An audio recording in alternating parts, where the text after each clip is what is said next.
Why did Alicent poison Aemond? House of the Dragon Season 3 Episode 7 explained. Warning, spoiler warning. Before we begin, this video contains major spoilers for House of the Dragon Season 3 Episode 7. We'll be breaking down Alicent's shocking decision involving Aemond, why she believed stopping her own son was necessary, what drove her to such an extreme choice, and what this means for the future of the Dance of the Dragons. With that said, let's get started. If someone had told you back in Season 1 that Alicent Hightower would one day try to poison her own son, you probably wouldn't have believed it. After all, Alicent spent years protecting Aemond, defending him, fighting for him. When he lost his eye as a child, she demanded justice in front of the entire royal court. She even drew a blade herself. To Alicent, Aemond was the son who suffered for House Targaryen, the son who remained disciplined when everyone else seemed to disappoint her. But by the time we reach Season 3, Episode 7, everything has changed. The son Alicent once believed would save her family has become the very person she fears the most.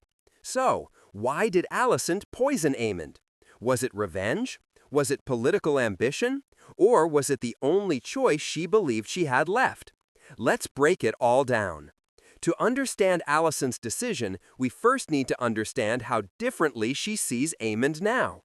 At the beginning of the war, Alicent believed Aemond would protect House Targaryen. He was intelligent, disciplined, a fearless dragon rider. Unlike Aegon, he seemed prepared to rule. She believed he would become the family's greatest defender. But every battle changes him. Every victory hardens him. Every loss makes him even more ruthless. By Episode 7, Alicent no longer sees the thoughtful prince she once raised. She sees a man consumed by vengeance, a ruler who believes fear is stronger than mercy, and perhaps most frightening of all, someone she can no longer control. That's the first major reason behind her decision. It isn't that Alicent suddenly stops loving Aemond, it's that she no longer recognizes him. The caring younger son has been replaced by a man who believes every problem can be solved with dragon fire. For a mother, that's perhaps the most heartbreaking realization imaginable. There's another reason Alicent reaches this point.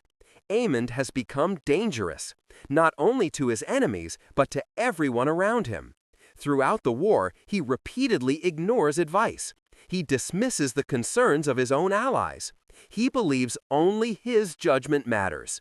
That kind of confidence may seem like strength, but in reality, it isolates him. Because once a ruler stops listening, every decision becomes more dangerous than the last. Even members of his own family begin fearing him. No one knows what he'll do next. His temper has become unpredictable. His obsession with defeating Rhaenyra grows stronger with every passing episode. The war is no longer about protecting the realm. For Aemond, it begins feeling deeply personal. And that's exactly what frightens Alicent. Because revenge rarely has limits. Some viewers believe Alicent poisoned Aemond out of revenge. Perhaps because of what happened to Aegon, or because she blamed him for the destruction surrounding their family. But Episode 7 suggests something much more tragic. Alicent isn't acting out of hatred. She's acting out of desperation.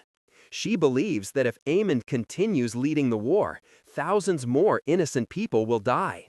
Cities will burn, families will be destroyed, and House Targaryen itself may never recover. From her perspective, stopping one man may save an entire kingdom.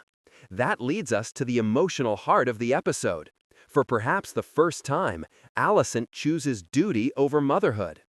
Every parent wants to protect their child. That's natural. But Alicent reaches the devastating conclusion that protecting Aemond may actually destroy everyone else. So she's forced to make an impossible choice: protect her son or protect the realm.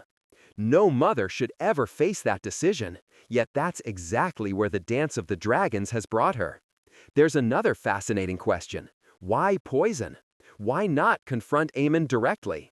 The answer is surprisingly practical. How do you stop someone who rides Vhagar? You don't challenge him openly. You don't raise an army against him.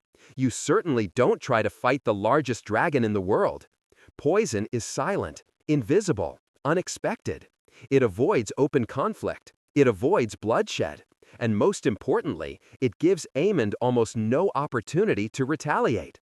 For someone as powerful as he has become, it may be the only weapon Alicent realistically has. Episode 7 also adds another psychological layer before their confrontation.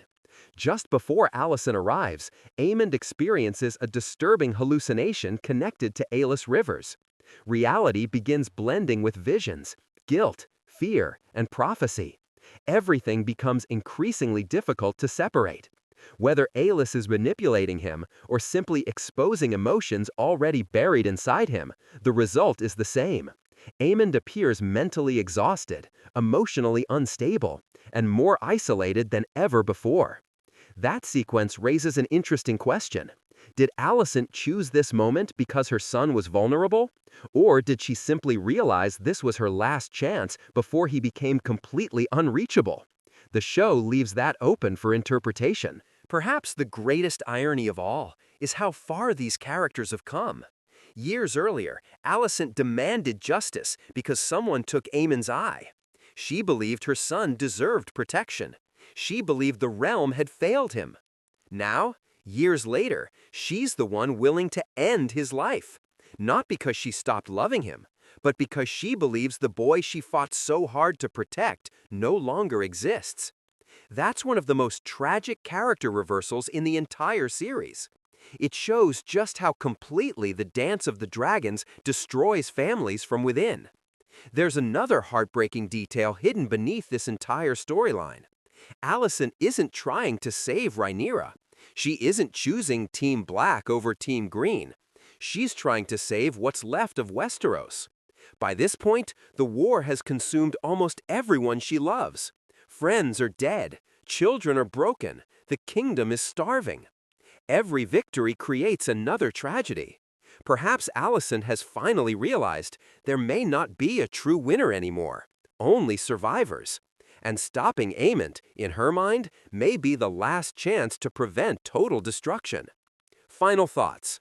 So, why did Alicent poison Aemond?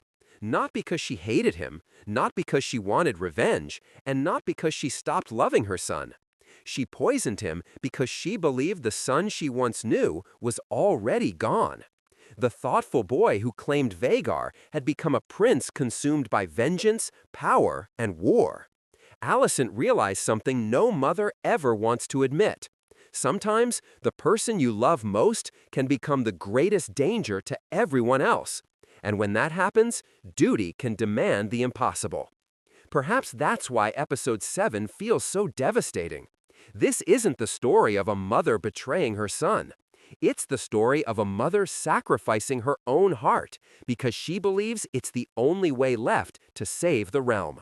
In the end, the Dance of the Dragons doesn't just destroy tassels or dragons. It destroys families. And Alicent's decision may be the clearest example of that tragedy yet. So what do you think? Did Alicent make the right choice, or was trying to poison Aemond the greatest mistake of her life? Let me know your theories in the comments below. And if you enjoyed this breakdown, don't forget to like, subscribe, and turn on notifications for more House of the Dragon explained videos, hidden details, character breakdowns, and Fire and Blood lore.